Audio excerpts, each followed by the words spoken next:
Hi, everybody. No, it's been a minute since I uploaded anything on YouTube, and I felt like if I was going to do anything, this is something that I needed to kind of address. Um, I don't know how many people have seen, probably tons, millions, hundreds of thousands. A lot of people have seen the Ava DuVernay um, four-part docu-series, movie-esque, um, When They See Us. And it's about the Exonerated Five, the Central Park Five, for those of you who don't know. And how um, five children, five teenage boys, their lives were totally, they didn't get a youth that most of us get because adults didn't do their jobs, or they used their positions to just placate people instead of doing their jobs. Um, it happened in April of 1989. I was 18 then. I wasn't 19 yet. I would turn 19 in November of 89. And it's a hard watch, y'all. It's a difficult watch. Um, like it's very hard. It for people who are old enough to remember that, who were teenagers or just preteens. You kind of heard about it, but you didn't really know. I mean, this happened in New York. It wasn't um, like necessarily followed outside of New York like it was particularly there. That being said, um, that movie, that case, that's part of the reason why. As a mother of black sons, you know, black sons. One of my sons is biracial, but he's still recognized as a black man in America.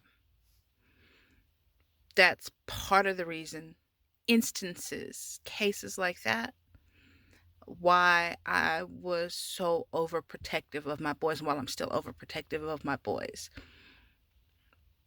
Because little boys, little black boys of color, are often, more often than not, made scapegoats. Now, don't get me wrong. Uh,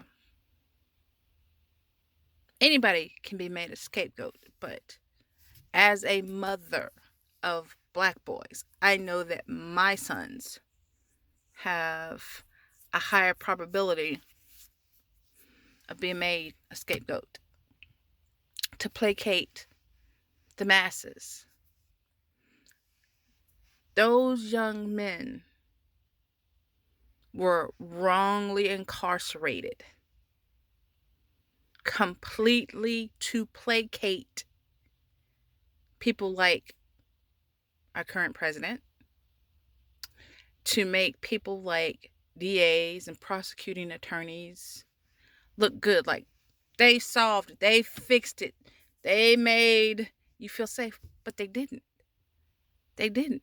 Had they done their jobs correctly and found the actual perpetrator, a young woman and her baby would still be alive. But they didn't. They found these five boys of color who had no knowledge of the judicial system. Their parents had no knowledge of the judicial system. And they thought that if they said they did this stuff, that they would get to go home. And they didn't. And the people that told them these lies and fed them this, how do they sleep at night? You know, how do you sleep at night? How are you okay? How were you okay even after they were exonerated and proven? Notice I say proven innocent. Normally you have to be proven guilty. In this case, they had to be proven innocent. But you all still, even though they had no DNA, no eyewitness testimony, no eyewitness cooperation at all, that they were even at the scene of this horrible crime, you still, just to placate people, threw these young boys into jail. Like you threw a 16-year-old into Rikers for 13 years. And yet, no apologies, no, we made a mistake, we're sorry. None of that. Yes, the city of New York did a payout of $41 million divided over attorney's fees and, these five men now who gave up their lives, who through no wrong of their own, through no wrong whatsoever of their own. And you felt it was okay. Wonder about that? I do.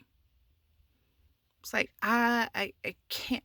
People that we entrust to protect us, and when I say protect us, to do your job effectively and correctly, to make sure that the correct people, the correct perpetrators are placed into jail, not to persecute our children, our young men, for crimes they didn't commit.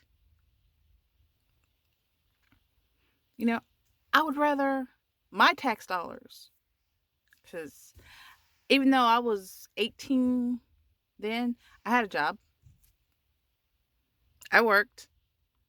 I would prefer my tax dollars, spend all of my tax dollars, but make sure you're putting the correct people behind bars. Don't take away lives of youngsters who did nothing wrong. Let me say that again. Let me say that one more again. Nothing wrong.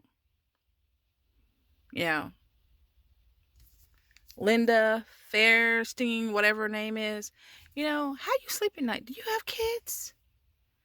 Would you want somebody to do that to your kids? Oh, you probably don't have them.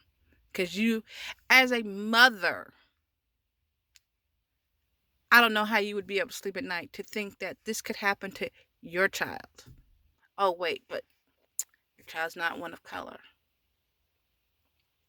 And make no mistake, I wouldn't want this to happen to anybody's child, but I know it would be more likely to happen to my sons than other people's sons. And that's just the truth of the matter. It's just ridiculous. So, I would say this. It's a hard watch. Each, oops.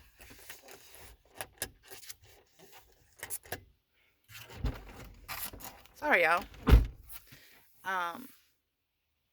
And I had to come out to the car because it's just, I needed some peace and quiet to do this. But each part is just a little bit over an hour. And so I would say it's hard. It's a hard watch. Each part is hard. But I would say, mothers of sons, make your sons watch it. It's hard. You might have to break it up between each segment, but make them watch. So when they ask, why are you so protective? Why are you so overprotective? And you simply say, because I don't ever want this to happen to you. And that being said, I'm going to go now. And I hope everybody has a blessed day. Love y'all. Peace out.